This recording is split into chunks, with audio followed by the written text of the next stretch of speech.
Olá, amigos. Sejam todos muito bem-vindos a esse bate-papo.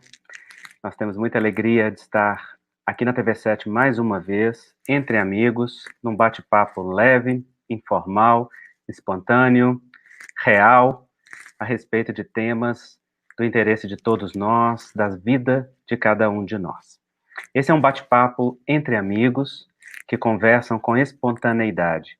Nós tivemos a primeira experiência há algumas semanas, chamamos de Café na Quarentena, recebemos o nosso querido Rossandro Klinger como convidado e partilhamos com vocês as nossas experiências na quarentena. E agora nós resolvemos falar a respeito dos temas que estão mais ligados ao nosso dia a dia, a esse momento que nós estamos vivendo, e escolhemos falar da ansiedade. Como eu lido com a ansiedade? Como nós lidamos com a ansiedade? Como você lida com a ansiedade, hein? Essa é a pergunta que nós todos estamos nos fazendo e que isso representa, o que fazer com isso, enfim. Estamos aqui mais uma vez para um bate-papo gostoso, espontâneo, entre amigos. Portanto, sejam todos muito bem-vindos e nós vamos aqui partilhar com esses amigos queridos as reflexões nessa noite. Porque nós chamamos de café, mas é uma janta, né, gente? São 19 horas que nós marcamos e nós estamos aqui para bater papo nessa noite de sábado. Então, eu quero convidar a nossa querida Suzana Simões, que vai partilhar com a gente aí. Suzana, querida, bem-vinda. Oi, Andrei. Olá para todos que estão chegando, que já chegaram. É uma alegria a gente estar dando continuidade a esse projeto, né, que inicialmente foi criado, era para ser uma conversa na quarentena, mas nós recebemos um feedback bastante positivo, as pessoas realmente curtiram o formato, a gente também se sentiu bastante feliz com a experiência e resolvemos, porque a gente é uma oportunidade da gente estar junto, da gente conversar um pouquinho mais e falar exatamente a proposta, como o Andrei falava, não é uma palestra espírita, né? Nós somos amigos espíritas e vamos então conversar hoje sobre a ansiedade, colocando um pouquinho das nossas próprias ansiedades, não é? Apesar de termos todo o conceito espírita, nós somos humanos, o espiritismo representa aquilo que nós queremos ser e não onde nós estamos. Então, é falar um pouquinho dessa humanidade, falar um pouquinho das nossas próprias lutas e dificuldades, mas também progressos, né? Dividir uns com os outros. Então, bem-vindo a todos que estão aqui. É uma alegria a gente estar aqui de volta. Um pouco ansiosos para falar de ansiedade. Suzana custou aguentar chegar sábado, gente. É verdade.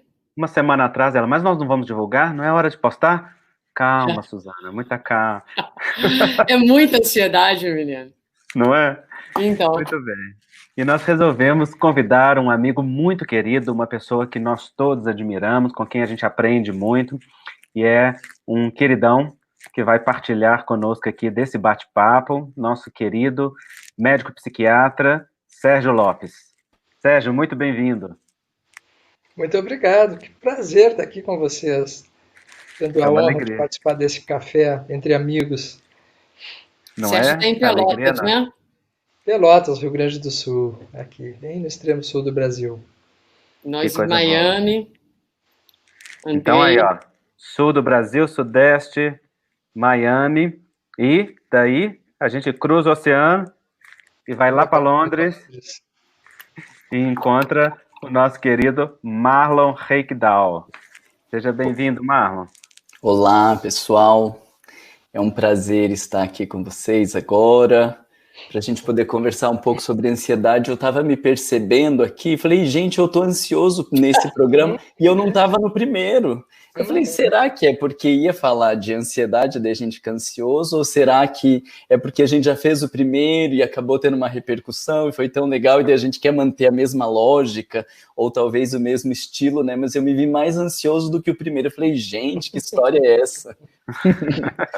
Agora, o mais interessante, deixa eu contar para vocês agora que eu falei de estar ansioso, né? E as pessoas dizem, por ser psicólogo, por esses tempos eu fui numa médica dermatologista, porque eu estava com uma questão de pele, e aí depois que a médica olhou, ela disse, olha, eu vou te falar um negócio que eu não sei se você vai gostar, mas isso aí, ó, é psicológico.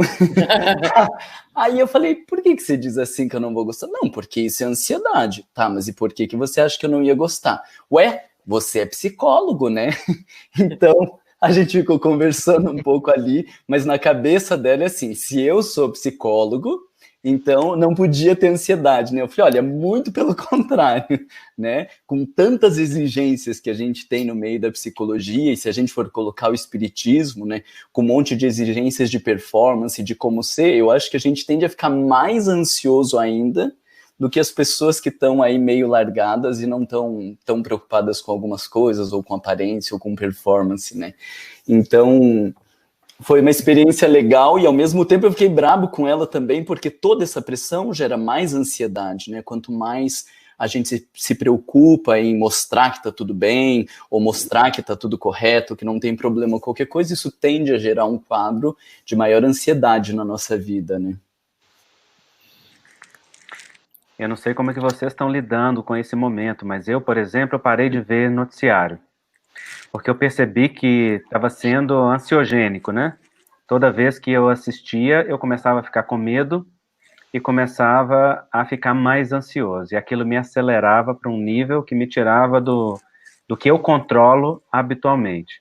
Aí eu falei, quer saber? Corto o noticiário da minha vida, vou me alimentar só de outras fontes, e foi um aterramento, eu acho que importante nesse momento de quarentena que a gente está vivendo, né?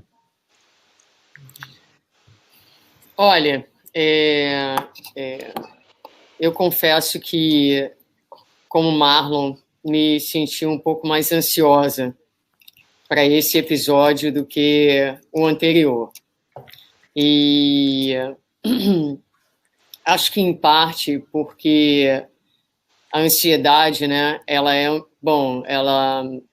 para mim, ela é um desafio, talvez um dos maiores desafios da minha vida, em termos de alguma coisa que eu sinto que eu tenho muito pouco controle sobre ela. Estava falando de psicólogo, mas a gente também que está constantemente fazendo palestra e falando de fé, por exemplo, parece uma imensa contradição você fazer uma palestra inteira sobre fé, sobre confiança, não é?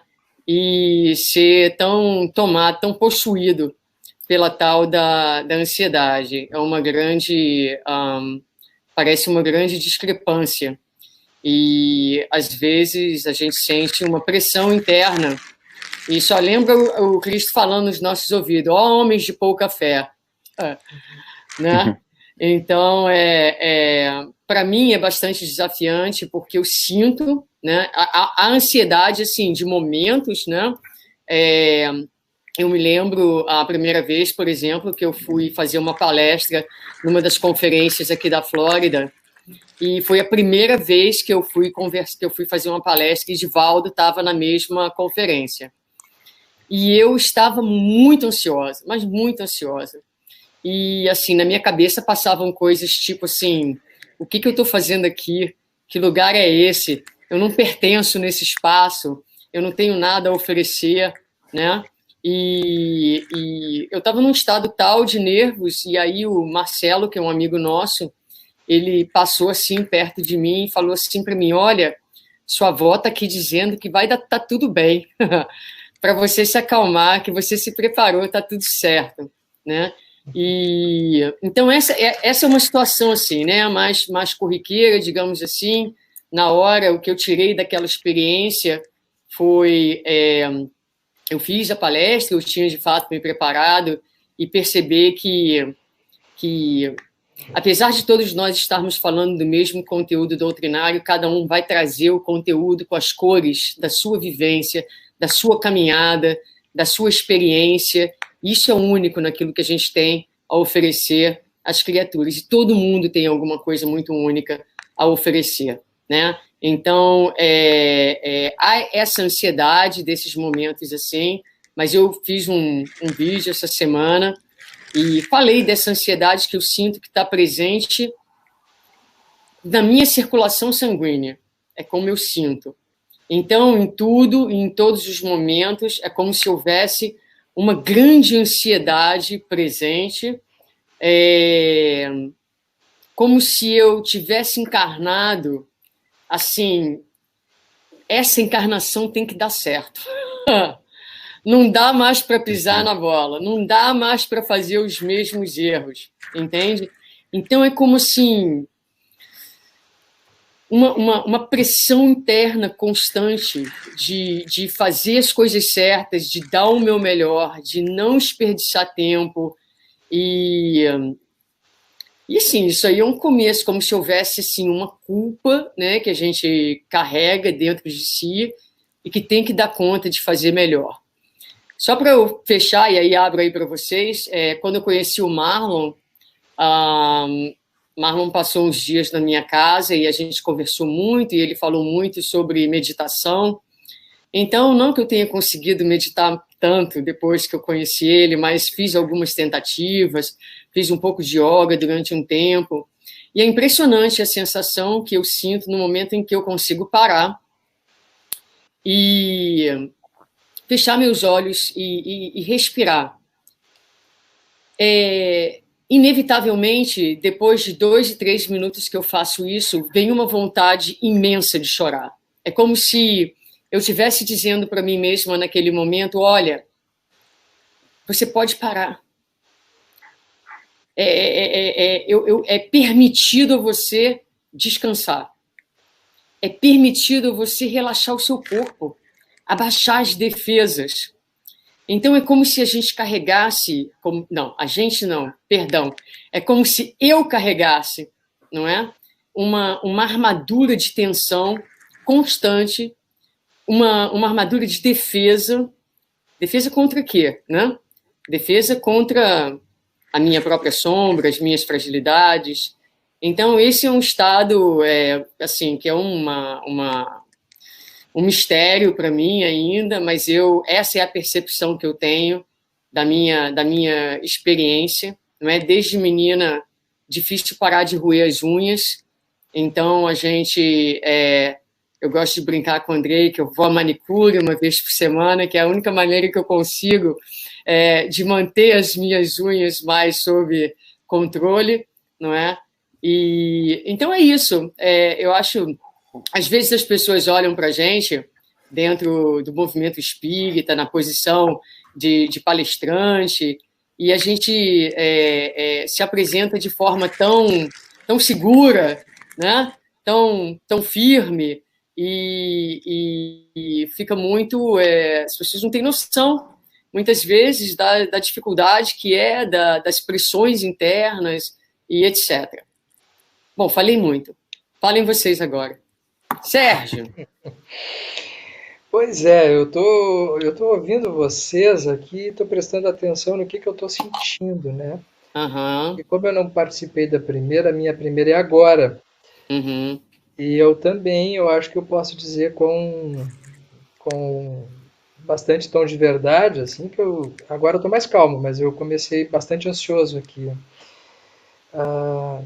Quando eu olhei para vocês, eu senti uma saudade muito grande, assim, de encontrar vocês. E eu fiquei me perguntando quando é que a gente vai conseguir fazer isso de novo, assim, sabe? Uhum. Quando é que a gente vai se encontrar, assim, de fato?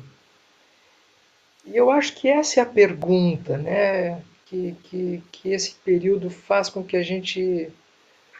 Seja uma das perguntas, não é a pergunta, é uma das perguntas, talvez seja uma pergunta minha, né? Porque a ansiedade é um tema amplo, né, gente? Eu acho que o que a gente chama de ansiedade pode ser muita coisa. Quem está nos ouvindo nesse momento, né, pode ter um conceito de ansiedade próprio, diferente do que a gente está trazendo aqui. Então, eu acho, no meu conceito, ansiedade é esse estado de alerta, de tensão que a gente fica quando algumas emoções desconhecidas para nós, por nós, são acionadas.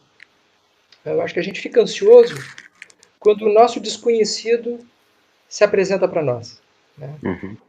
Porque quando a gente tá lidando com um medo exterior, por exemplo, quando a pessoa está com medo do vírus, do Covid, tá? Isso é mais simples, eu posso lidar com isso, eu posso me proteger, eu posso buscar recursos, enfim, eu tenho como enxergar o motivo da minha atenção. Mas quando um medo me aciona uma ansiedade, significa que esse medo mexeu com alguma coisa desconhecida por mim, né? Que eu não domino, que eu não controlo. E aí então eu fico ansioso. E aí então não resta outro caminho a não ser se perguntar o que está surgindo em mim que eu não sei. Então, quando eu me senti ansioso agora no início, ao ver vocês, eu fiz essa pergunta, assim, eu digo, o que eu estou com medo?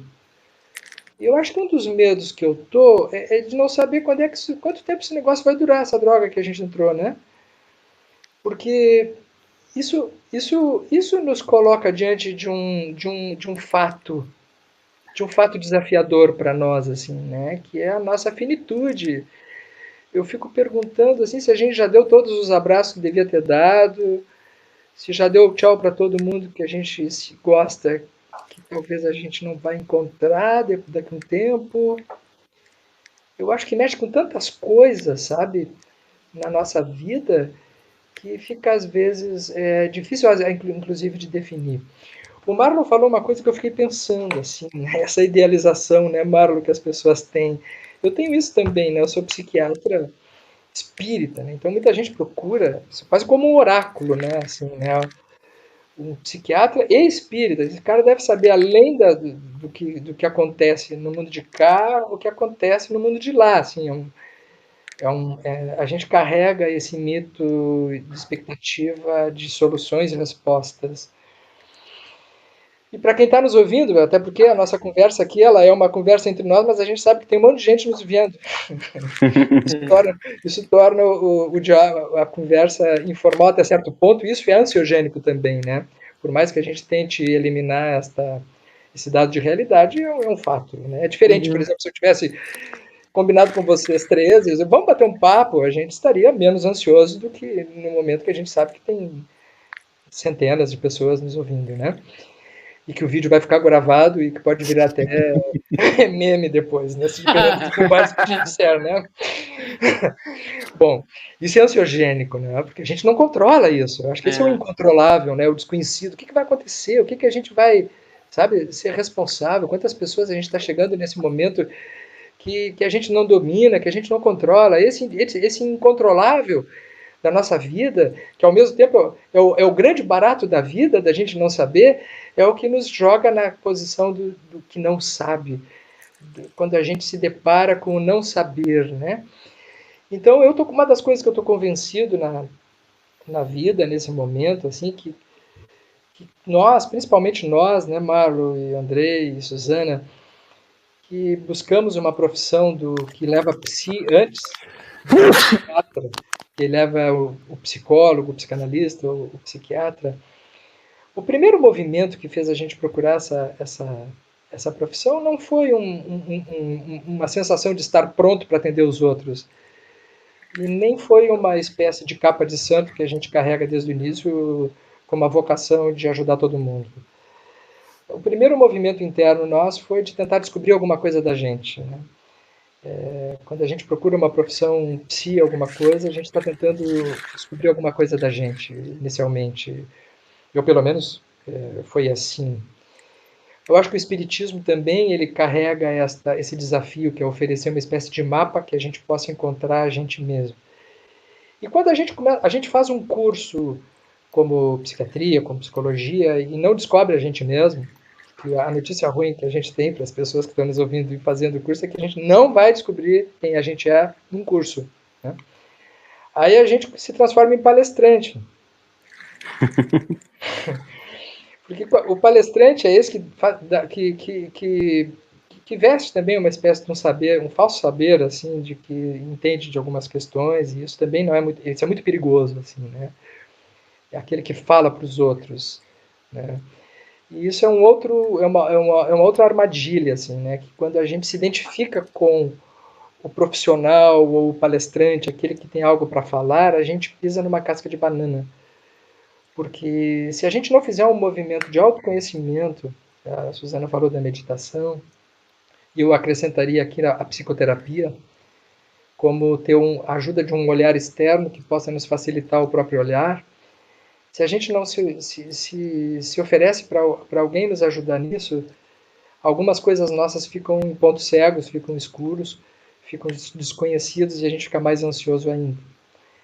Então eu acho que o desafio está posto, assim, né? A gente poder compartilhar as nossas questões, isso dá um alívio, né? Poder saber que a gente tem uns aos outros e que não existe isso não, né? Eu acho que quando a gente está preparado para atender as pessoas, como psicólogo ou psiquiatra, essa preparação ela é uma eterna formação, um eterno vir a ser que a gente está indo à medida que também aprofunda o próprio autoconhecimento. Então, eu diria para vocês assim, que é esse momento, que eu acho que é um tema interessante da gente alongar nesse período que a gente está falando, que desconhecidos são esses que acionaram em nós, né? O que é esse desconhecido? O que está mexendo comigo? Podia ser uma coisa que eu não estava me dando conta e que agora veio à tona e que eu ainda não dei nome para isso. Acho que isso a gente chama de ansiedade, porque a gente ainda não conseguiu dizer o que é. Então, o que me ocorre dizer inicialmente é isso aí. Eu acho interessante, Sérgio, que passa muito, para mim, passa muito pela coisa da imperfeição, né? Então, eu estava lembrando, a primeira vez que eu fui fazer palestra, eu fui na ingenuidade, né? Bem novinho, tinha treinado a palestra, o horário, minha mãe cronometrava, não, tem que melhorar isso, tem que melhorar aquilo, você não pode falar isso. Tava treinadinho, foi uma maravilha. Aí, quando eu cheguei lá na frente para falar, eu nunca tinha parado na frente de um público, eu não tinha noção de parar lá na frente e que todo mundo ia ficar olhando, e eu ainda era muito miudinho, as pessoas assim olhando, tipo, para querer ver quem que é. Se enxergava o palestrante. E aí todo mundo olhando em silêncio, e aquela coisa assim, se eu não falar, quem que vai falar agora e o que que vai acontecer? E aquilo ali me gerou um estado de nervo que eu desandei a falar, e a palestra, que era para ser em 45 minutos, ela foi falada em menos de 15 minutos, porque eu vomitei a palestra, eu não sei, não sabia nem meu nome naquela hora, eu só lembro da cena eu terminando e sentando. Mas daí depois eu fiz o comparativo da segunda vez que eu fui fazer palestra, era no mesmo centro, a mesma realidade, mas daí eu já estava ansioso indo para a palestra. Então, na primeira, eu não estava ansioso, eu estava indo lá todo entregue, todo ingênuo, e depois, quando eu vi o nível de exposição ao qual eu estava me submetido, e aí eu começava a ficar nervoso, pensando que eu precisava me controlar para não falar as coisas tão rápido, porque tinha que demorar 45 minutos e não tinha que demorar 15, e um monte de coisa que eu esqueci de falar, que eu não podia esquecer de falar, e nessa de não podia esquecer, nessa de preencher o tempo, nessa de fazer um monte de coisas erradas, e hoje eu interpreto isso como aparecer as minhas imperfeições, ou aparecer algo que foge ao meu idealizado, eu fiquei muito ansioso, e aí o antes de sair de casa, o entrar no carro, chegar no centro espírita, eu não ouvi nem a prece que a mulher fez na segunda vez, eu estava com a minha cabeça a 1000 por hora, pensando o que eu ia falar, o que eu não podia esquecer, como que tinha que ser, extremamente ansioso agora com isso, né? Então, eu, para mim, tenho relacionado muito a ansiedade com essas coisas que fogem ao meu idealizado, Parece que, assim, um Marlon que vai aparecer, que não é o que eu vejo, que não é o que eu gosto, que não é o que eu idealizo, que não é o que eu mostro para o mundo, né? Talvez seja esse desconhecido aí que você fala, porque depois que a gente conhece esse imperfeito, né? Depois que a gente fica um pouco mais confortável com ele, aí não gera ansiedade em muitas situações, né? E quando a gente se aproxima mais do simples da gente, né? Eu acho que quando a gente consegue acessar a nossa simplicidade verdadeira, a gente fica mais tranquilo, porque a gente perde esse compromisso de performance, né? Que é de ter um perfil daquele que fala para o outro, né? Então, tu estava falando aí, uma das figuras mais emblemáticas do cristianismo foi Paulo de Tarso, né? Ele era um palestrante, ele era um cara, um doutor da lei, ele era um cara em cima das leis, ele conhecia tudo, até que um dia ele caiu do cavalo, né? E quando ele caiu do cavalo, ele conheceu o mais simples de todos, que mostrou o simples dele para ele dele também, e ele se apaixonou. Só que nesse momento ele perdeu a fala. Ele ficou cego e ele perdeu a fala. Então, mas ele não perdeu o cacuete. Na história de Paulo, quando ele cai, e mesmo cego, depois que o Ananias cura ele, isso aí é uma síntese grosseira que eu estou fazendo da história, é óbvio, né? 3 dias depois, no sábado, ele se lembra que tem uma reunião na sinagoga lá em Damasco. E ele resolve falar, já naquele 3 dias depois de ter conhecido Jesus, ele resolve falar para os seus simpáticos, para as pessoas da sua, achando que as pessoas iriam respeitá-lo por ele ser quem ele era. E quando ele começa a falar, todo mundo acha que ele está doente. E ele não consegue falar mais. E depois ele tem que ficar uns 3 anos, ele vai para o deserto, ele volta a ser tecelão, ele volta para o simples, porque ele tinha que despir o Saulo, doutor. Quando ele despe o Saulo, doutor, e veste o Paulo do Cristo que era ele mesmo, aí ele fala como ninguém, porque aí ele era ele mesmo. Então eu acho muito legal isso, sabe? Quando a gente consegue fazer esse movimento de entrar em contato com o nosso verdadeiro, perder esse compromisso com aquilo que a gente acha que é o perfeito. Quanta gente que nos ouve nesse momento deve... eu adoro as palestras do Sérgio, do Andrei, da Suzana. E aí, se a gente se identifica com esse compromisso de agradar, a gente perde o simples da gente. E a gente se distancia daquilo que a gente busca, que é o encontro pessoal com a gente mesmo, o Cristo interior, e todas essas coisas. Então eu acho muito legal isso que tu falou, que quando a gente começa assim. Mas eu te diria mais, assim, eu acho que a gente passa o resto da vida tendo que se desafiar nisso aí, sabe? Sim. Eu confesso a vocês, eu venho muito cansado de fazer palestra. Assim, eu vinha muito cansado. Eu acho que se tem uma coisa que a pandemia me ajudou, foi me tirar de cena. Assim, quando eu tive que desmarcar algumas palestras, me deu um alívio. Confesso a vocês. Parece que eu estava com autorização de ficar em casa. Agora descobriram as lives, né? A gente faz 5 lives por dia, não adiantou. Mas eu prefiro esse formato aqui. Esse formato que a gente conversa, que a gente troca, que a gente faz reflexão junto com as pessoas. Porque eu acho que isso faz com que as pessoas possam se identificar mais do que aquele modo expositivo, teórico, narrativo, de uma via só. Não que não tenha importância, acho que ele é super importante, do seu ponto de vista do esclarecimento, da divulgação doutrinária, mas para atingir reflexão, conforme o que a gente está propondo agora, eu acho que estava na hora da gente, pelo menos para mim, ter algum... A gente cair do cavalo também. Eu estou aqui sentindo tudo que vocês estão falando, muito tocado também com a Suzana falou, o que vocês estão falando. A ansiedade, para mim, é o meu principal sintoma e característica, né? Eu sou 300 por hora e é uma das coisas que talvez mais me caracteriza. Todo mundo comenta, né, que eu sou muito acelerado, muito hiperativo, faço as coisas numa velocidade muito rápida, de certa forma adaptado comigo mesmo, mas tenho problema frequente e lembro da minha mãe desde pequeno falando comigo: Andrei, calma, não é assim, espera só um pouquinho, Ela falava comigo, não é a hora de você falar com seu pai, espera de noite, na hora que ele estiver lendo o jornal. E o Andrei não aguentava esperar nem a noite para poder falar com o pai, o que queria, e tomava um não quando podia tomar um sim, né? E todas as coisas mais.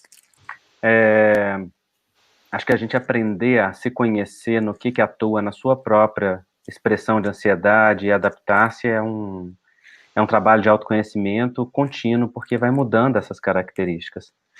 Na oratória, estou ouvindo vocês falarem aí, eu vivi exatamente, tenho vivido exatamente a mesma coisa, né? Comecei a falar com 18 anos de idade, ou seja, faz mais de 20 anos que eu falo. E como sempre tive facilidade para falar... Calma aí, faz mais de 20? Aí dá a entender assim, né, que a gente tem quase a mesma idade, eu e você, né? Não é não, Marlon?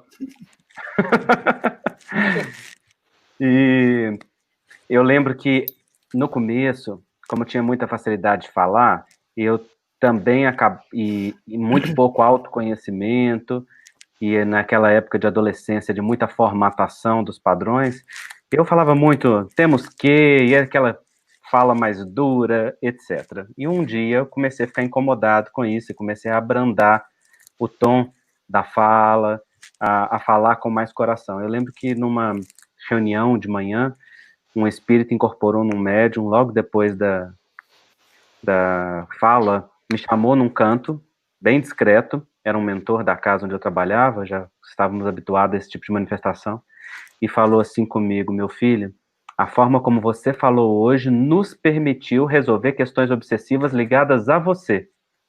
Hoje, alguns espíritos ligados a você se sensibilizaram com a maneira como você falou e com a vibração que você emitiu. Nós gostaríamos de sugerir que você continuasse falando assim, mais com o coração. E aquilo foi um marco para mim, porque então eu comecei a pensar naquele momento que não bastava você ter uma oratória, saber falar, decorar, etc. Você precisava falar com o coração e com sensibilidade. E assim comecei a tentar fazer mais. Depois comecei a perceber que eu só podia falar dos temas com os quais eu tivesse experiência, porque não tinha força falar de algum tema que não tivesse conexão com a minha vida, que não fosse verdade para mim, e, portanto, me causava estranheza ou me causava um mal-estar isso. E comecei, então, a fazer os temas aos quais estava estudando, esforçando para vivenciar. E assim foram por muitos anos. Mas aí aconteceu de eu ter uma crise de ansiedade durante uma fala. Um pico, na verdade, de ansiedade bem rápido, não durou mais do que 30 segundos, mas o suficiente para me desestabilizar e me tirar toda aquela segurança que eu tinha, e eu continuei fazendo a palestra, mas com um mal-estar muito grande. E comecei, então, a olhar para mim. E aí percebi que eu já tinha esticado a corda muito além do que eu deveria. Que essa sensação de cansaço, de sobrecarga, de fazer demais, já estava há 2 anos, e que o meu interior já falava o tempo todo para mim, isso que a Suzana disse, relaxa, diminui, muda o foco, dedica-se a esse outro projeto aqui que está mais no seu coração. Um ciclo já tinha encerrado e eu não respeitava esse movimento, né? Continuava naquela coisa acelerada, porque por algum mecanismo inconsciente eu ainda precisava daquilo de alguma maneira. E aquele sintoma foi muito abençoado, porque na hora que eu tive, então, aquela ansiedade, eu parei e falei assim, onde que está meu coração? O que eu preciso verdadeiramente? Por que eu estou fazendo esse sintoma? O que ele precisa fazer por mim que eu não estou tomando decisão e não estou fazendo? E aí eu pisei no freio com força, né? E comecei a olhar para mim, essas características que o Sérgio está falando, né? Então, será que eu estou muito cansado? Que tipo de atividade, coisa agora merece meu tempo? Estou querendo ficar com a minha família? Estou precisando de um pouco de tempo para descansar? Estou querendo me dedicar mais a outra área e estou me obrigando a ficar numa permanência, etc. E essas reflexões, elas foram muito úteis. E durou um bom tempo para eu sentir que eu voltava ao meu normal. Então, eu compartilho disso tudo que você falou, Sérgio, e eu fico muito tocado, então, pensando nessa trajetória, nessa fala de Paulo, que você se referiu, porque, particularmente, é a passagem que eu mais tenho pensado Porque durante uns 2 anos, e isso eu posso dizer 2018, 2019, talvez inteiros, eu fiquei me sentindo no deserto. Me sentindo fazendo aquele processo de Paulo de olhar novamente para um outro ângulo, um outro jeito de fazer, um outro jeito de falar, um outro jeito de se me relacionar, para conseguir lidar com um conforto maior para mim, né, que fosse mais verdadeiro com a minha essência, com o meu momento, com aquilo que eu tenho verdadeiramente para passar hoje. Então, e ainda me sinto atravessando o deserto, ainda recuso muitas palestras porque não dou conta mesmo, e selecionando muita atividade. Meu coração hoje está mais na Fraternidade Sem Fronteiras do que nas palestras, então tenho mais alegria em fazer as atividades da fraternidade hoje do que de palestras, mas estou permitindo sentir. Acho que isso que a ansiedade pede da gente, né? Que a gente olhe para o baú que está lá dentro da gente, comece a ter coragem de encarar o inconsciente, os significados conscientes para cada um de nós, começar a lançar mais luz sobre a nossa intimidade lá dentro e se posicionar, fazer alguma coisa com aquilo.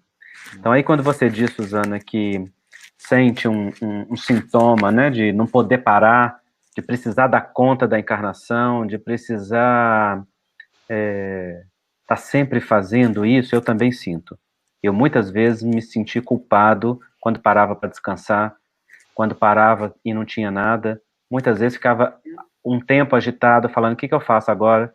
Não é? E eu acho que muita gente está em crise de ansiedade nessa quarentena por conta disso, porque ela obriga a gente a fazer essa parada, e aí na hora que a gente olha para dentro da gente e mergulha no contato conosco, você encontra coisas que ficaram arquivadas e que você precisa lidar com elas, né?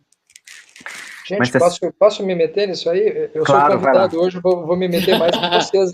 Vai lá. Claro, fica à vontade. Mas vocês me cortem quando o palestrante começar a falar demais aqui. Eu fiquei pensando o seguinte, né?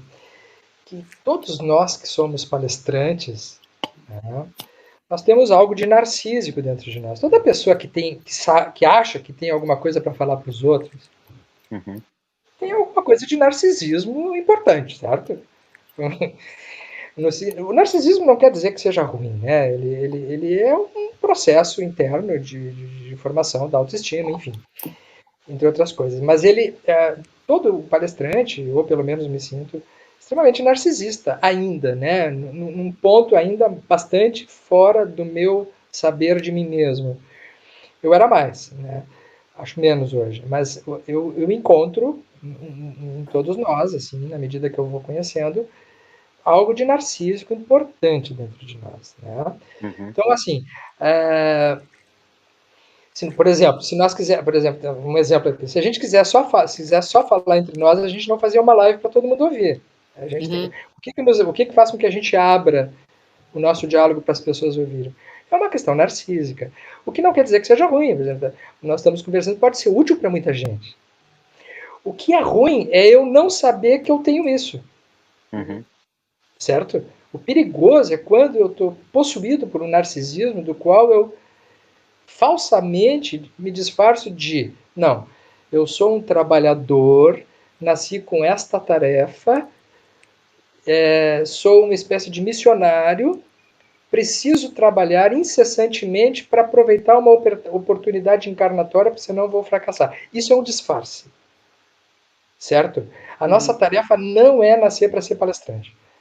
A nossa tarefa é nascer para ter um encontro verdadeiro com a gente mesmo, se transformar em quem a gente é e, através disso, tentar minimamente ajudar as pessoas.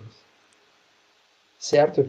Porque o maior de todos viveu 33 anos e falou só 3. E falou pouco. Falou só o necessário. Né? Então, Jesus, que era Jesus, não estava preocupado em ter um local ou criar um movimento e ter falas impactantes. Ele protagonizou o maior exemplo vivo de um ser humano em toda a sua potencialidade. E o que ele conseguiu nos ensinar foi que a sua simplicidade foi o que realmente arrebatou e nos faz, inclusive, hoje estar aqui tentando chegar perto disso. Não é? Então, quando ele olha para nós e diz assim, que nós podemos fazer mais do que ele, e que esse sal da terra, essa luz do mundo está dentro de nós, ele não está falando desse brilho do palestrante. Ele está falando de um brilho de essência, de vida, de nós nos tornarmos realmente confortáveis com a gente mesmo, autenticamente quem nós somos, para que aí a gente possa olhar para as pessoas e dizer assim, vem cá que eu quero te contar uma coisa que eu aprendi, que eu acho que talvez tu possa aproveitar também. Ah, aí sim. Acho que aí é arrebatador. Mas às vezes a gente se perde no fluxo da vida, nos compromissos que a gente assume, né, Andrei? E a gente acha, erroneamente no meu entender, né, gente, que a gente tem tarefas a cumprir e não cabe nas horas. Não cabe nas 24 horas. Não cabe. Só que nós vivemos uma realidade temporal. Nós temos um corpo físico, nós temos uma realidade física e nós precisamos equilibrar esses ritmos para que esta tarefa seja saudável para a gente também. Então, eu fiquei pensando neste aspecto, né, que é o da harmonia interna, como referência para aquilo que a gente faz. Assim como Saulo, então, se tornando Paulo, ele precisou calar para depois poder falar. Né? Então, o calar é um momento do encontro com o eu verdadeiro. Saulo nunca tinha sido ele até encontrar Jesus. Ele passou a ser ele de verdade depois que ele encontrou Jesus. E aí ele deixou de ser o doutor da lei. Ele deixou de ser aquele filho do Isaac, né? Porque o Saulo, se vocês lerem a história dele, é fantástico. Quando ele encontra com o pai, dá para ver que ele era o pai. O homem duro, aquele que exigia a performance, ele nunca tinha sido ele. Ele só foi ele depois que conheceu Jesus, né? E talvez isso seja uma coisa que a gente esteja desafiado, né? Nessa queda de cavalo nosso, nessa pandemia que o vírus nos jogou todo mundo para dentro de casa, que fechou os centros espíritas, que cancelou as nossas palestras, que fez as pessoas pararem de ter que ir para fora e ter que ir para dentro. Será que não é uma queda de cavalo que nós estamos sendo convidados a fazer também, enquanto humanidade, para que a gente possa ter uma experiência parecida daquela que Jesus nos ensinou? É bem desafiante tudo que você está falando. Eu estou escutando desde a sua primeira fala, quando você falou da simplicidade, quando você falou do processo de individuação, né, de descobrir quem você é e na sua expressão mais simples, sem as pressões externas, sem o ter que parecer, o ter que ir de encontro às expectativas. E essa fala me comove. Para além disso, essa segunda fala de agora, ou terceira, não sei já, me faz pensar no meu movimento. A doutrina, eu comecei a fazer umas gravações das pílulas de esperança em português e pílulas de confiança em inglês, que são 5 minutos que eu faço de manhã e coloco para as pessoas, e tenho recebido um feedback muito positivo, muita gratidão, sabe? Para fazer essas coisas, eu me levanto às 4:30 da manhã todos os dias, porque eu decidi que para que eu não tome do tempo da minha família e dos meus filhos com o preparo de palestras, o preparo de projetos, o estudo da doutrina, que então eu ia acordar às 4:30, quando todo mundo estava dormindo, e esse ia ser o meu tempo de trabalho, para que quando chegue o fim de semana eu tenha disponibilidade de estar com eles, ou no fim do dia de sentar e jantar e poder estar com a minha família. Então, eu faço isso, que eu tento 4 vezes na semana me levantar a essa hora. E aí, escutando você, assim, me dá uma ansiedade, porque o trabalho na doutrina, eu falei das pílulas, porque a gente recebe essa mensagem de gratidão das pessoas, mas o que elas talvez não saibam ou não se deem conta é de que esse trabalho, antes de chegar a elas, ele me sustenta. E, para além de me sustentar, a sensação que eu tenho é que diariamente ele me salva.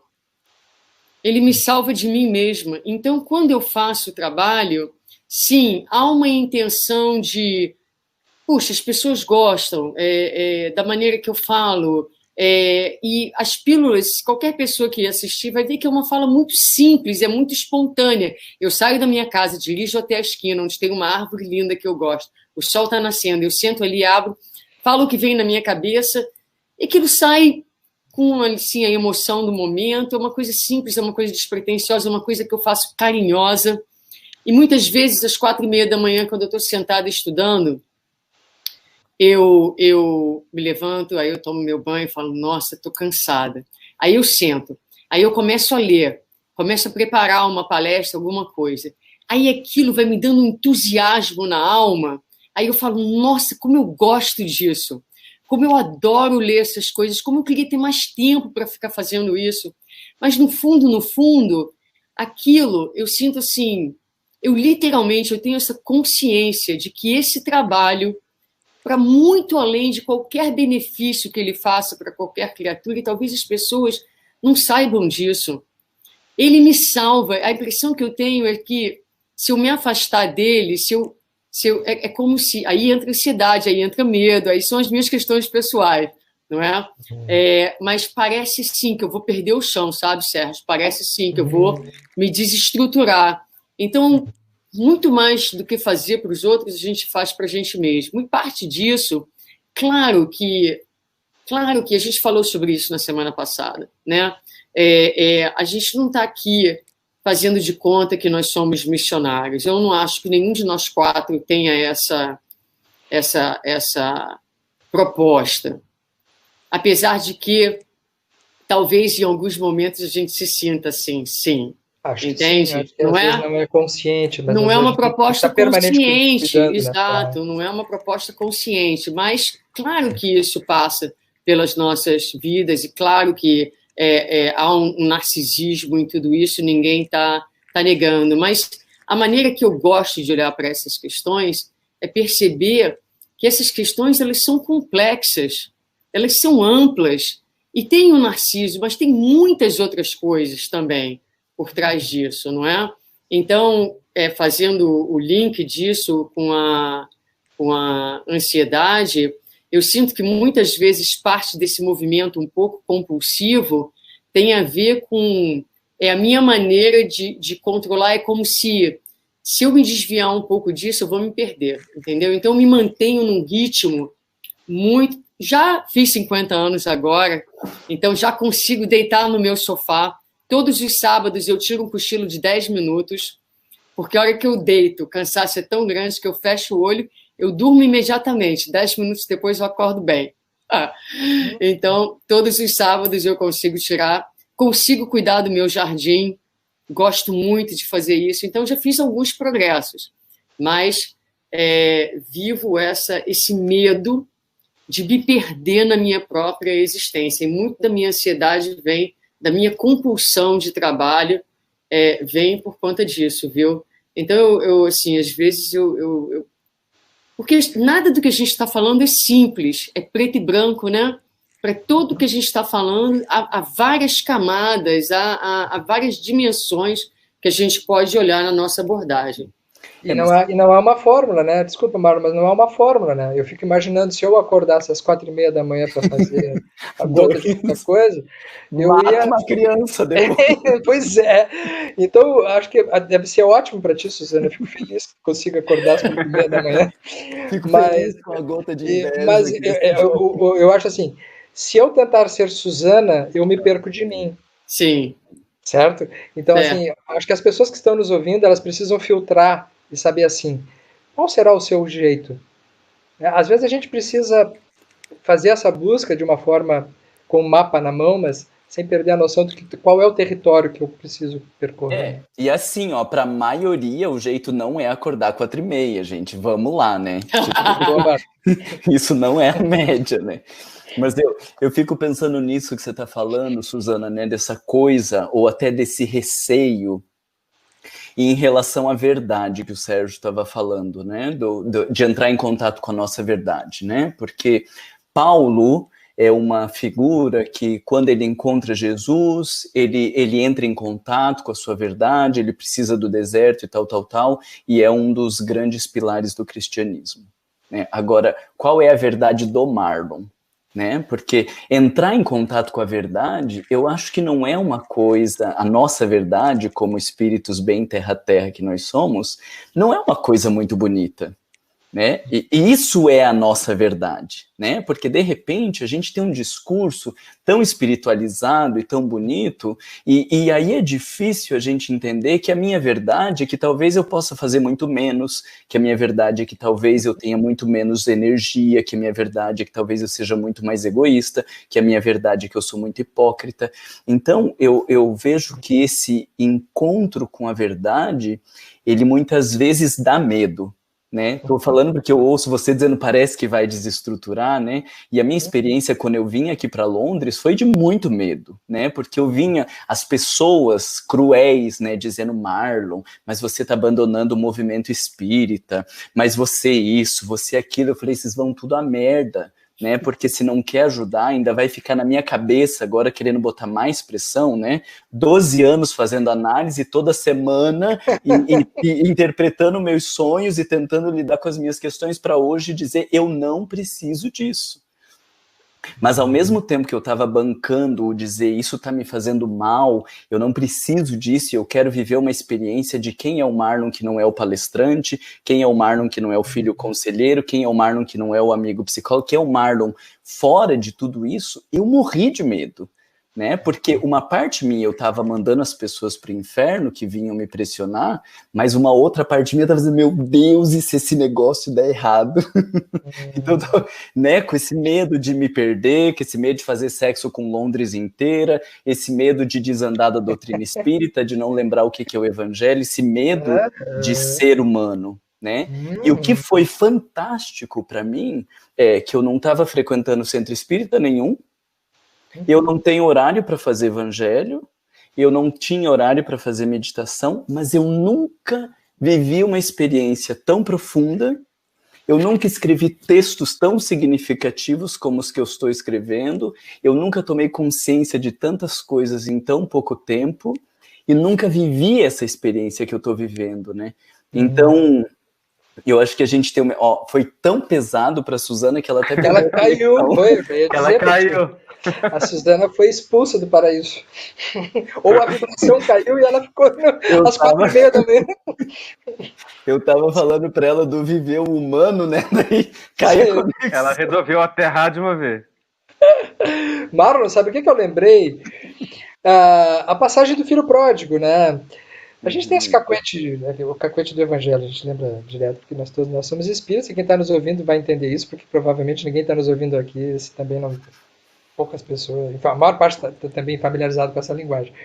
Mas o filho pródigo é muito interessante, porque o filho aquele que vai embora, que perde o direito dele na herança e resolve sair, ir para Londres, entendeu? Porque, assim, ele é visto como um filho que fez um negócio errado, se arrependeu e voltou para o caminho certo. Eu tenho uma interpretação completamente diferente disso aí. Eu acho que o filho pródigo é o filho autêntico, sabe? Porque aquele filho que fica do lado do pai, no ambiente seguro, fazendo aquilo que se esperava dele, sabe? É aquele mesmo filho que fica com inveja do filho pródigo quando volta e o pai dá uma festa para ele. É um baita de um interesseiro, né? É um interesseiro, ele não se arriscou, ele ficou num lugar confortável, mas não viveu.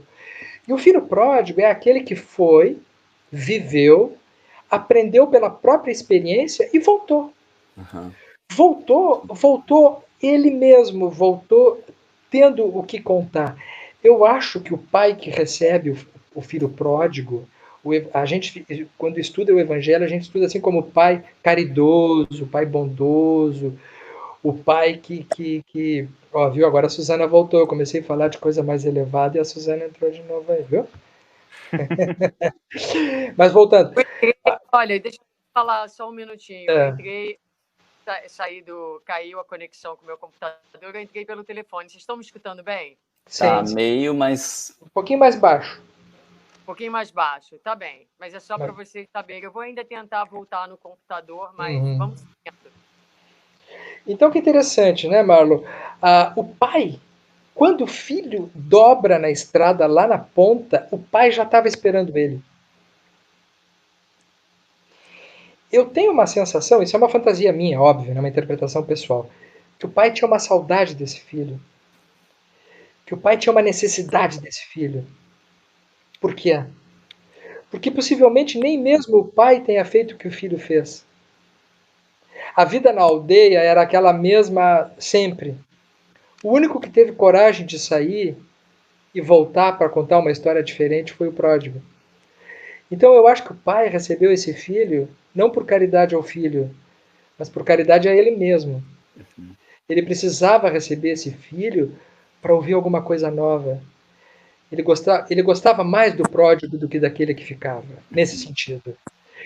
E quando o filho vem e ele dá uma festa, né, ele recebe o filho, ele acolhe o filho, mas ele é acolhido também por uma novidade que faz com que tudo vivifique.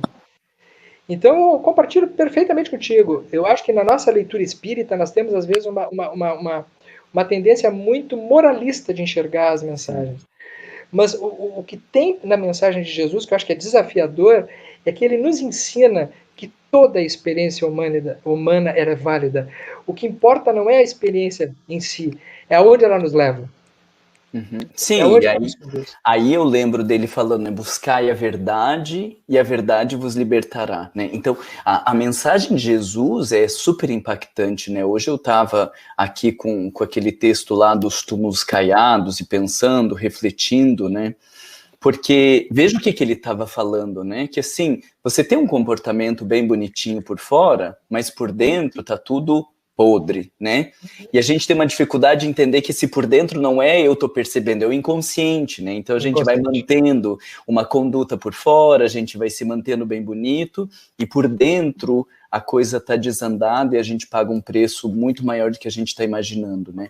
E isso gera muita ansiedade, né? Porque você querer manter esse lugar de aparência, você querer manter o sujeito bem resolvido, você querer manter o missionário, você querer manter a pessoa que sabe, o maduro, isso e aquilo, isso gera muita ansiedade, né? Porque a alma está o tempo inteiro querendo, te cutucando ali, dizendo, ei, isso não é verdade, isso não é bem assim. E ao invés da gente se voltar para dentro e assumir as nossas verdades, né, de dizer, sim, eu não dou conta, sim, eu sou muito menor do que eu queria ser, eu sou muito mais insignificante do que eu imaginava, a gente fica tentando se provar cada vez mais, né? Isso vai gerando mais ansiedade, né? Então, é isso que eu digo, para mim, ter vivido essa experiência de mandar tudo, né, as favas do tipo, não, eu não sou um missionário, eu não tenho compromisso de salvar ninguém, eu não tenho obrigação de resolver o problema da humanidade, não, se eu não fizer palestras, vão ter outras pessoas que fazem, porque o projeto do mundo não é do Marlon, o projeto do mundo é de Deus, né, e se não tiver o Marlon, tem outro para fazer. Quando eu assumi esse lugar de, sim, o Centro Espírita que eu sou presidente vai continuar existindo, a regional que eu sou presidente vai continuar existindo, o Conselho da Federação vai continuar existindo, e tudo vai continuar existindo, quando eu tirei esse mas você precisa existir, né? Aí mas é isso que eu ia dizer, quando eu tirei todos esses pesos, eu pude me conectar muito mais a algumas questões minhas, né? Tipo, eu vou no museu 2, 3 vezes por semana, tem semanas que eu vou 5 vezes na semana no museu, porque isso é uma coisa que me toca demais, eu aprendo muito. Legal essa tua associação de ir no museu, né? Ir no museu tem a ver com ir no inconsciente. Né? Então, é viver outras experiências que, assim, isso são as minhas verdades, né? Eu não dou conta de fazer palestra, não dou conta de ficar me expondo o tempo inteiro, não dou conta de ficar nisso. E aí, quando a gente vai assumindo as verdades, e aí é o que eu estava falando, né? A verdade não é uma coisa linda e maravilhosa, porque para mim foi muito difícil entrar em contato com essa verdade e dizer, não, eu não sou um missionário. Né? Porque desde 12 anos de idade as pessoas diziam que eu era um missionário. Aí o dia que eu precisei cair, porque imagina com 12 anos fazendo palestra tão pequenininha, as pessoas dizem, meu Deus, esse menino é um missionário. É o novo Divaldo Franco. Novo Divaldo, eu ouvi isso muitas vezes, Né? E aí eu consegui sair desse lugar de missionário, o grande desgraça primeiro foi para mim, de assumir que eu não sou um missionário e dizer sou gente comum, né, que precisa de relacionamento, que precisa de sexo, que precisa de descanso, que precisa de distração, que precisa ter uma vida de ser humano normal. Isso foi muito pesado, porque eu me alimentava muito da imagem de missionário, né, me alimentava muito da imagem de salvador. Então imagina, eu com 15 anos tô em grupo mediúnico fazendo tudo, imagina o que eu vou ser quando eu tiver 50, 60, né, vou ser um louco, se eu continuar nessa linha, vou ser um louco, né. Então, o que eu queria falar é essa ideia de que entrar em contato com a verdade, ela não é uma coisa bonita, né? O Jung, ele diz que essa experiência do ego de encontro com as nossas verdades é vivida como uma derrota. Por quê? Porque toda a imagem de projeção do ego, tudo aquilo que a gente queria mostrar e tudo aquilo na qual o ego se alimenta, de repente vai tudo por água abaixo e você tem que dizer... Então, não sou nada dessas coisas, então eu sou o quê, né? Isso é muito pesado, inicialmente o encontro com a verdade, a ponto de cair do cavalo, né? O cair do cavalo é isso, né? E aí, para poder encontrar com essas verdades, né? Mas é um processo super penoso, que a gente vive várias vezes esse ciclo, né? Pois é, era disso que eu estava falando que eu ia começar a falar para a Suzana naquela hora, que estou aqui refletindo enquanto vocês falam. Que nós todos somos narcísicos e que a gente gosta de palco, isso daí é o básico. E graças a Deus que nós somos assim, porque se não for narcísico, você não dá conta de entrar na frente de um público de 200, 300, 400, 500 pessoas e poder falar e abrir a sua boca com tranquilidade e segurança para você falar, né? Então, a minha questão é o que é que sustenta as nossas características narcísicas, ou para onde que a alma está olhando no mais profundo quando busca isso ou quando busca aquilo, né? E aí a Suzana falava de que não pode parar e que sente uma necessidade grande, e eu falei que eu sinto isso também. Sabe, Suzana, uma das coisas que eu reconheci em mim por detrás dessas questões é o peso que nós homossexuais carregamos pelo fato de viver uma vida diferente daquela que era esperada para nós e, sobretudo, esperada pela nossa família. Acho que um dos desafios da experiência homossexual é você suportar a dor de ter que decepcionar a expectativa que a sua família tinha em relação a você. Que você iria casar, que você iria ter uma vida X ou Y, que você iria seguir dessa ou daquela maneira. E eu lembro de ter ficado muito emocionado num workshop de constelação, muitos anos atrás, quando um constelador virou para mim e me disse: você não precisa fazer grandes coisas para merecer o amor dos seus pais. E naquele momento aquilo fez um sentido muito profundo para mim. E aí eu fui olhar por detrás dessa agitação, por detrás desse fazer muito, por detrás desse não parar, e me perguntar, né, o que é que sustenta essa agitação? Para onde minha alma está olhando? O que ela verdadeiramente está buscando? Né? Que reconhecimento é esse? E o que ele significa?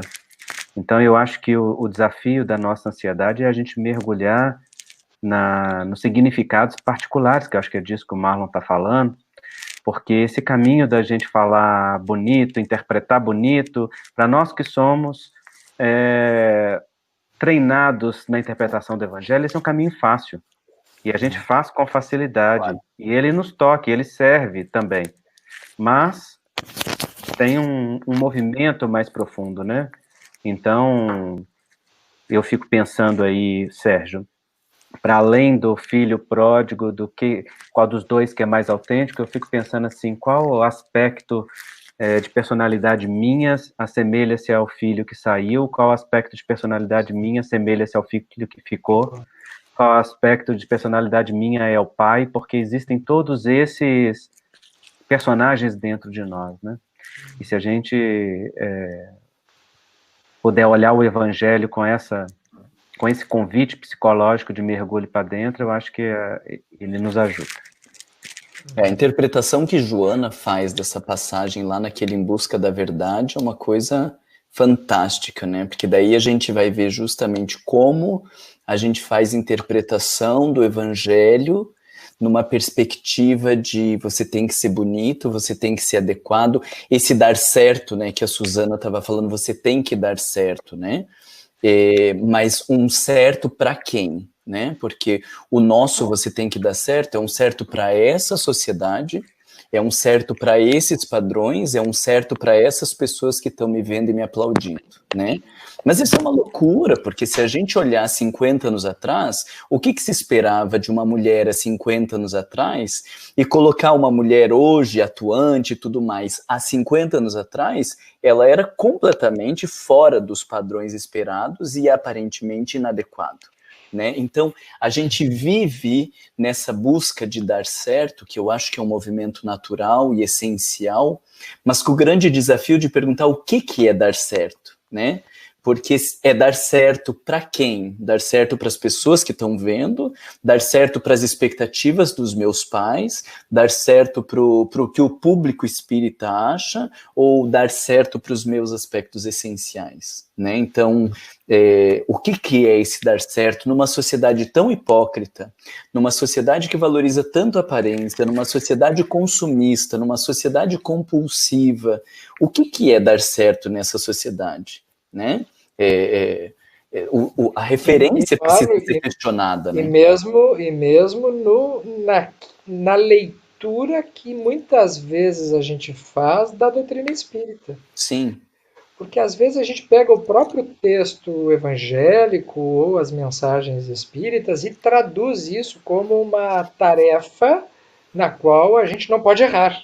Não. O que é o não pode errar? O que é isso, né? O que é isso que a gente colocou na nossa cabeça, que parece ser muito mais um produto judaico-cristão arcaico, que não tem a ver com o espiritismo em si, que é uma doutrina libertadora, uma doutrina que nos dá a chance de nós fazermos um grande mergulho interior, com direito, inclusive, a poder se enxergar de uma forma evolutiva, que precisa de várias encarnações, para que a gente não tenha esse processo acelerado a jato, que às vezes a gente Sim. acha que tem que ter. Fantasia. Que é uma fantasia, exatamente. Então, me parece, sem a pretensão de querer dizer que a gente precisa rever todo o conteúdo doutrinário, que eu acho que não é isso, tem muita coisa que a gente só não leu bem. É a interpretação, né? Eu pego muito, Sérgio, e as pessoas ficam assim assustadas, né? Quando, para mim, foi o elemento assim, acho que mais importante para encaixar essas coisas com a minha ansiedade. É lá o capítulo 3 do Evangelho, falando, quando Allan Kardec está falando da Terra, né? E ele diz assim: afigure-se a Terra a um presídio, a um hospital, a um subúrbio e a um sítio-malsão. E ela é tudo isso ao mesmo tempo. Falei, pronto. Expectativas agora mudam por completo, porque o que você espera de um cara que está no presídio? Né? Você espera integridade? Você espera uma conduta completamente adequada socialmente e eticamente? Não, senão o cara não estava no presídio, né? O que você espera do cara no hospital? O sujeito saudável, o sujeito que se cuida ou o sujeito que está doente? Né? O subúrbio, o sítio-malsão. Então eu falei, caramba, isso é característica do ser humano que está na Terra, né? O presídio, o subúrbio, o sítio-malsão, o hospital. E aí a gente está aqui na Terra querendo fingir que é ético, íntegro, saudável. Não, né? A gente tenta ser. Uma das coisas que eu me debato já faz um tempo é que o nosso perfil espírita, muitas vezes a gente corre um risco de tentar ser espírito desencarnado no plano físico, sabe? Uhum. E eu acho que um dos grandes desafios nossos é vivermos o humano. O humano dentro daquilo que o humano nos oferece. E eu acho que uma das ansiedades, talvez, desse período que a gente está vivendo, é exatamente a subtração do humano, né? Sim. Porque, veja que curioso, a mim, pelo menos, me parece assim, muito importante isso, que essa pandemia nos retirou parte do humano. A gente não pode tocar nas pessoas, a gente não pode abraçar, a gente não pode conviver com grupos numerosos, a gente não pode viajar, a gente tem, até quando vai trabalhar para sobrevivência, tem que fazer isso de um modo, enfim. Então, nós estamos sob uma ameaça do humano e fomos jogados frontalmente com um aspecto que é negado muitas vezes por nós espíritas, que é a nossa finitude. Porque no nosso discurso a gente diz muito que a gente é imortal. E aí a gente passa a achar que isso aí é quase uma coisa assim que para nós, o que acontece com a matéria já quase não tem importância, porque a gente tem certeza que vai viver depois. Mas isso, sob o ponto de vista mental, é uma falácia. Porque nós estamos diante de um desafio que é podermos viver a nossa finitude com a nossa mente, ainda que sabendo que somos infinitos, mas com todas as vicissitudes do humano. Sempre me vem à mente aquela passagem no Pinga Fogo do Chico Xavier, quando ele estava no avião. Todo mundo já ouviu aquilo, né? Quando ele está no avião e o avião começa a cair e ele entra em pânico. Vocês lembram? Sim, né? Sim. E aí ele começa a gritar e pedir socorro, que vai morrer. A gente vai morrer! A gente vai morrer! E aí disso, aí entra o Emmanuel. Olha que interessante isso. Entra o Emmanuel, que ele vê, ele tem certeza da imortalidade da alma, ele convive com os espíritos. No entanto, ele está apavorado com a morte, com o risco. E aí o Emmanuel olha para eles assim, mas por que esse pavor? Ele diz, Emmanuel, não tá vendo? Eu acho que eu vou morrer aqui. E ele diz, então morra com educação. E o Chico olha para o Puro e diz assim, mas como é que é morrer com educação? Eu não sei como é que é morrer com educação. E ali está configurado que o que a gente sabe não sustenta aquilo que a gente sente. O que a gente sente precisa ser trabalhado no humano. Uma ideia não é suficiente para suprir a experiência necessária da vida que vai nos colocar diante das experiências necessárias para a gente construir o eu, como uma semente que está enterrada mesmo, né? Que precisa de todas as vicissitudes para poder desenvolver.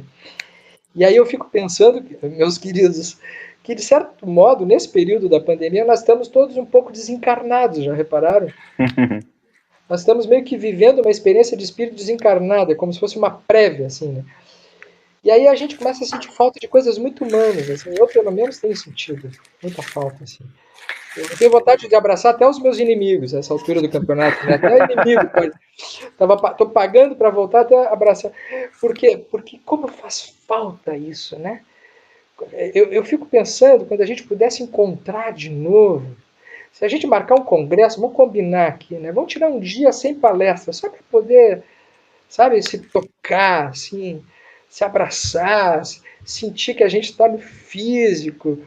Porque eu acho que os desencarnados têm uma certa inveja de nós aí, por isso que eles querem vir para cá, porque eu acho que tem alguma coisa aqui que eles não têm, que é a possibilidade da gente se curtir nas coisas da vida, nas coisas presenciais, sabe? E poder tirar dessa experiência de ir no museu, de visitar uns aos outros, de poder se descobrir no contato dos vínculos.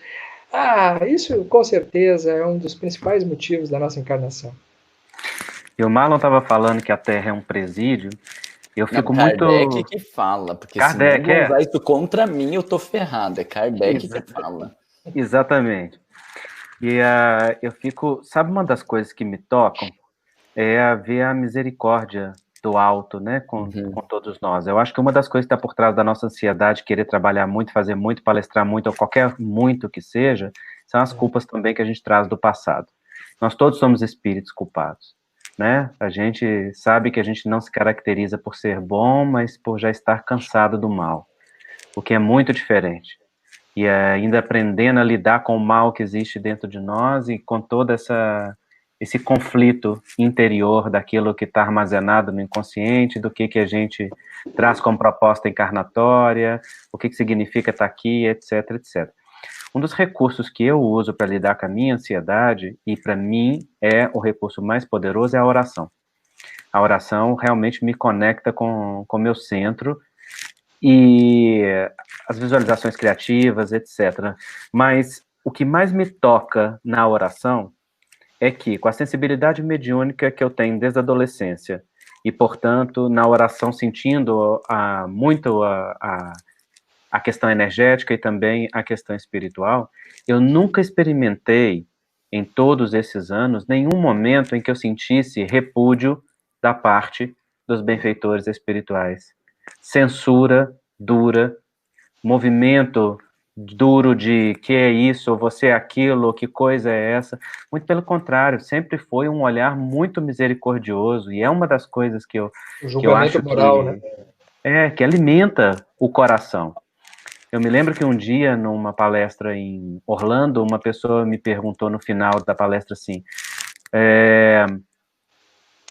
tinha acabado de acontecer aquela situação com o João de Deus, e aí a pessoa perguntou, né, se o João era daquele jeito, e era médium, e tinha também as suas dificuldades, como é que Deus permitia? E eu lembro que eu dei uma resposta para essa pessoa que tocou a mim na hora que eu respondi, porque eu acho que eu estava falando era para mim. E eu falei assim, olha, de João, de Deus, só João e Deus é que podem dizer. Só eles é que conhecem qual é a realidade. Então a pergunta não é como é que Deus suportava João de Deus naquele trabalho. A pergunta é como é que Deus suporta a nós com as nossas imperfeições nas tarefas que ele nos conferiu. E naquela hora que eu respondi aquilo, eu mesmo fiquei tocado com aquilo e parei para pensar em como é que Deus me aceita, como eu sou, naquilo que me é dada a oportunidade de fazer. E isso me toca. Isso é uma das coisas que, quando eu paro, me acalma o coração, né? E alimenta e fala... essa misericórdia é algo novo, essa é uma experiência divina. Então, quando o Sérgio fala, né, que não tem essa cobrança do mundo, que é o humano que existe em nós, essa cobrança é nossa mesmo, acho que ela vem da nossa culpa, porque do alto... Andrei, Jesus sempre foi assim. Somos nós que construímos essa figura de Jesus, a moda de Moisés, como uma espécie de alguém que está esperando a gente se coçar para evoluir de uma forma superegóica, de uma forma julgadora. Jesus nunca foi assim. Se a gente olhar como Jesus era, ele tinha pouca paciência, era com os fariseus, com aquela turma que achava, com os hipócritas, mas ele tinha muito trânsito livre. As prostitutas e os ladrões precederiam, né, os religiosos do reino do céu. Claro. Não homossexuais, que fique claro, hein, Andrei? Só prostitutas e ladrões. Não então, tem essa fala lá no Evangelho. Imagina, né, como se todos nós somos... Oi, querida. A Suzana saiu e ficou fora um tempo, né? Mas o homossexual, num conceito profundo, somos todos nós somos homo, todos nós somos iguais. Todos nós temos esta semelhança com o Criador, sabe? E um espírito mais evoluído como Jesus, ele se vale dessas igualdades. O restante são diferenciações que a gente... Sim, mas o detalhe, né, Sérgio, quando a gente pergunta para as pessoas espíritas quantos leram os 4 evangelhos 2, 3 vezes, assim, porque a primeira vez você lê, você vê algumas coisinhas, a segunda vez você vai ler com mais detalhe, a terceira vez você vai enxergar Jesus ali naqueles textos. A maioria não leu. As pessoas falam de Jesus, elas citam as frases de Jesus, mas a maioria não leu uma vez sequer o Novo Testamento, ou pelo menos os 4 evangelhos, né? Então, o que acontece? A gente continua com a mentalidade que a gente tinha, usando de frases de Jesus que a gente ouve por aí para dar a cara dos nossos preconceitos, né? Agora, se você for ler o Evangelho de verdade, vai fazendo suas anotações, você vai encontrar, como você está dizendo, um outro Jesus, que é muito diferente desse Jesus que as pessoas discursam aí, né? Muito diferente. Suzana, em nome de Jesus, minha filha, fala alguma coisa. A Suzana foi embora de volta. Foi só falar que era em nome de Jesus, vocês viram que tem poder, né? Tem poder, foi repreendida. Olha lá, nem caiu, ó, tá só negra. Agora foi. Eu Agora acho foi. que o grande exercício da Suzana é a coisa da ansiedade, né? Porque justamente nesse de ansiedade, ela tá caindo e voltando, caindo e voltando. É a aprovação dela hoje, é a coisa da ansiedade. É isso Mas aqui, de mesmo. forma prática, o que vocês fazem para acalmar quando vocês estão ansiosos? Para mim depende de qual que é o lugar da ansiedade, né? Porque, por exemplo, ansioso para conversar com uma pessoa, né? Ontem mesmo eu tinha uma conversa importante e que eu vi que o coração já estava assim, né? Num descompassozinho. Então, o meu exercício era o que está acontecendo, né? E aí eu fui ver, eu estava com medo de rejeição, medo de abandono, medo de não ser correspondido. Ok, então esse é o tema, né? E como que eu lido com isso e entrar nessa questão do humano? Agora, tem outras vezes que a ansiedade vai estar ligada a outros temas, né? Então, para mim, eu estou falando agora dessa experiência porque foi a mais próxima que eu vivi ontem, assim, né? Então, eu acho que o meu grande desafio é olhar, assim, o que eu tô com medo ali naquele momento, né? O que talvez seja aquilo que o Sérgio falou, né? Qual verdade ou o que está por trás disso, né? Que eu tô com medo de vir à tona, né? Porque se eu falar, eu corro o risco disso, eu corro o risco daquilo e daquele outro, né? Então, para mim, isso é muito do tentar entender qual situação, porque ter uma conversa como eu tive ontem, ou precisar dizer um não para determinada pessoa, ou ter que fazer expor um texto ou uma apresentação, são diferentes fontes de ansiedade que eu vou lidar de maneiras diferentes, né? É amplo, né, Andrei? É bastante amplo. Eu pessoalmente, eu lido de variadas formas. Eu já faz um tempo longo, agora mais de 5 anos, que eu voltei a fazer um processo de psicoterapia analítica profundo, de alta intensidade, que vem me ajudando muito. E quando eu escolhi um analista dessa feita, eu fiz questão que ele não fosse espírita, né? Exatamente para poder ter um viés do olhar de alguém que me enxergasse por um caminho diferente daquele que eu já me enxergava, né? Porque é natural que às vezes a gente, por semelhança, não se perceba com pessoas que estão no mesmo olhar, né? Então, para mim tem sido muito importante ter voltado a me tratar, ter alguém que me ajuda, poder ter um caminho de percepção por uma direção diferente um pouco daquela que eu já estava bem diferente às vezes, né? Da que eu estava acostumado. E nisso, ao me desafiar e desestabilizar, conforme o Marlon falou, passar a descobrir aspectos que estavam escondidos, guardados, nessas configurações mais idealizadas que quem tem esse perfil como eu tenho, como vocês, também muitas vezes a gente fica colocando uma cortina em cima de aspectos mais difíceis de serem vistos. Então isso tem me ajudado bastante. Então acho que a psicoterapia, para quem pode fazer, ela é fundamental, assim, né? O olhar, poder ter a ajuda de alguém que possa nos ajudar a sermos pessoas mais tranquilas, né? Qual linha você faz, Sérgio? E a psicanálise.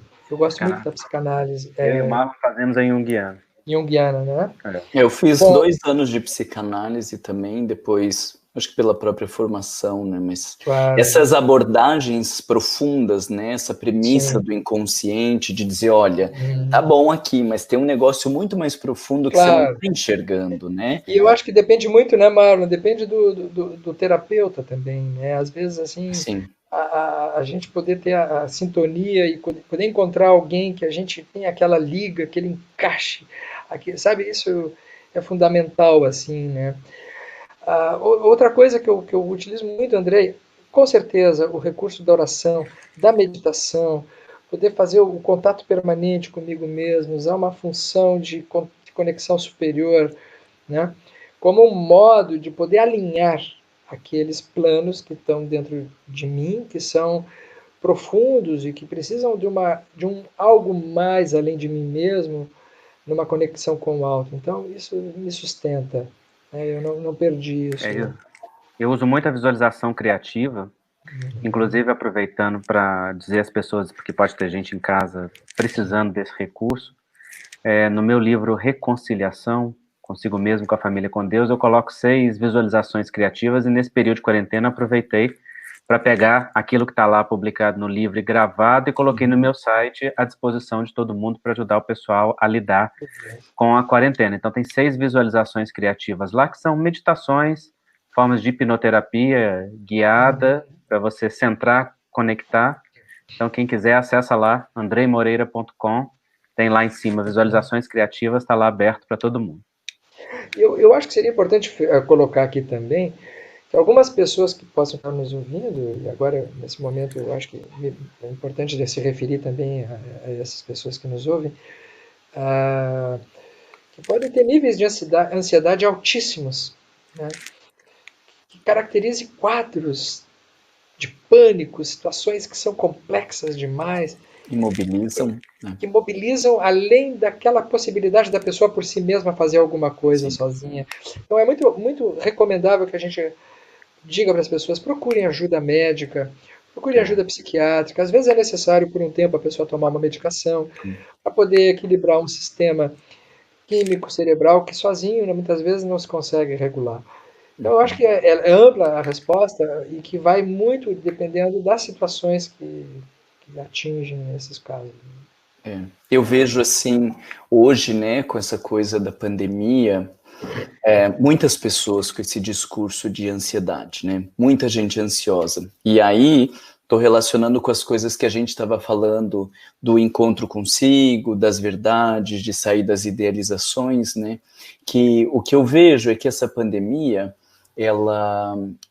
ela tirou a gente de um movimento eufórico, né? Então, ao mesmo tempo que você estava falando, Sérgio, daquela dimensão humana, né? Eu vejo que também está colocando a gente em contato com muitas coisas. Então, você não tem mais as viagens, o palestrante não tem mais as palestras, você não pode, né? Aqui o pessoal está tudo enlouquecido porque não pode ir nos pubs, né? Porque todo mundo enche a cara para esquecer da vida, né? Da merda da vida, vai encher a cara porque às vezes é uma vida esvaziada, onde só trabalha, só ter dinheiro, só status, e aí você tem que encher a cara muitas vezes, e aí você não tem mais aquelas distrações que o ego se utilizava, né? Então, saiu daquela vida eufórica, da festa, da diversão, da compra, do gasto, disso, daquilo, e aí agora você corre o risco de começar a emergir, né, começar a emergir as dificuldades de relacionamento, começar a emergir como você é chato, começar a emergir como você é superficial, começar a emergir como tua vida não tem significado desse jeito, começar a emergir um monte de problemas. E aí as pessoas ficam ansiosas, né? Sim. Porque é esse medo de entrar em contato, né? De olhar para esse marido e pensar, meu Deus do céu, né? Que pessoa chata, e eu devo ser chato também, como que as coisas se construíram aqui, né? Então, eu vejo que as pessoas, elas estão vivendo quadros de ansiedade, aonde, embora, né, quando o Andrei traz essa coisa do olhar terapêutico, da visualização criativa, ele tem que vir num momento onde eu estou encontrando com as minhas questões, né? Sim, por isso que eu citei a psicoterapia. Sim, porque se eu quiser fazer oração sem entender o que está acontecendo, então eu estou me vendo ansioso. E agora eu vou rezar, né? Ai, Senhor, não, calma lá, eu vou rezar porque eu primeiro estou entendendo que eu tenho um problema no meu casamento e agora eu vou rezar dizendo, Senhor, me ajuda a pensar o que eu vou fazer deste casamento, me ajuda a entender o que eu fiz dessa relação, né? Eu tomo consciência da minha vida esvaziada de sentidos e aí eu vou fazer uma oração dizendo, Senhor, como que eu cheguei nessa situação e o que pode dar sentido para minha vida? Então, a oração, né, ela não vem como uma droga, senão a gente está trocando a bebida do pub agora pela oração. Pelo Rivotril da oração. Exato, enquanto uma tentativa de silenciar o inconsciente, de silenciar as coisas que estão vindo aqui, né? Então, não, vamos devagar, né? As coisas vão aparecendo e aí a gente vai usar dos recursos terapêuticos não para esconder, mas para lidar com as coisas que estão aparecendo, né? É muito interessante isso que tu está colocando, Marlon, porque a gente relaciona oração com se acalmar. A gente liga o fato de estar numa conexão superior com uma expectativa de que isso vai nos trazer paz. E às vezes é o contrário. Sim. Não podemos esquecer que foi Jesus que disse também, eu não vim trazer a paz. Eu vim trazer a espada. Eu vim trazer a divisão. E isso às vezes acontece. Às vezes a gente ora e o resultado imediato é o conflito. Porque oração é para trazer lucidez, né? É o encontro com Deus, é o encontro com a verdade, né? Joana tem uma frase dessa no Homem Integral que ela diz Deus ou a verdade, né? Então, a oração vai trazer encontro com a verdade. E a verdade tende a acalmar. Mas por muitas vezes a verdade tende a perturbar primeiro para depois acalmar, né? Eu diria que o primeiro resultado é o conflito. Sim. E quando a gente puder entrar em contato com os conflitos e entender o que se passa, a paz ela vem não como o fruto da oração, mas como uma conquista pessoal. Não é? Uma construção pessoal. Agora, que não tem dúvida que a conexão superior, pelo menos no meu caso, eu acho que vocês também não deve ser diferente, ela favorece a mobilização interna daquilo que precisa ser movimentado, com certeza. E nós não estamos à deriva, né?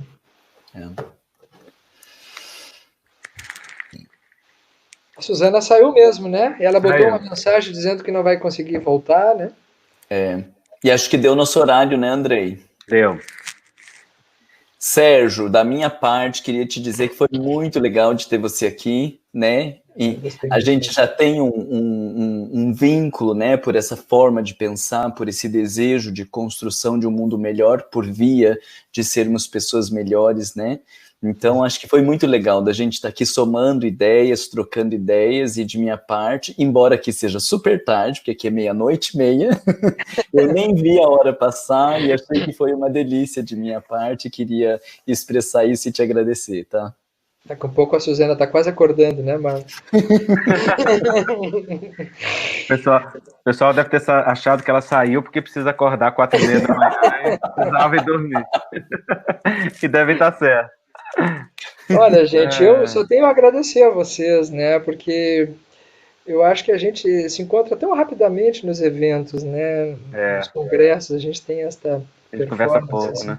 De aeroporto, de intervalos curtos, de palestra, já com a cabeça procurando encaixar na grade da programação e acaba... Eu acho que a gente está devendo alguma coisa para nós, né? Porque depois se a gente vai olhar no calendário, há quantos anos a gente se conhece? E eu acho que rola um afeto tão importante, a gente está ligado a uma coisa tão bacana, assim, que é o trabalho da descoberta pessoal e da ajuda aos outros. Então eu fico feliz de poder encontrar vocês, eu sinto saudade de vocês, eu não vejo a hora, assim, de que a gente possa realmente se encontrar uma hora dessa e se dar o direito de poder se abraçar, confraternizar, perguntar sobre o outro. Nada que nos impeça de fazer assim como nós estamos fazendo e compartilhando com as pessoas também. Então, acho que foi uma espécie assim de um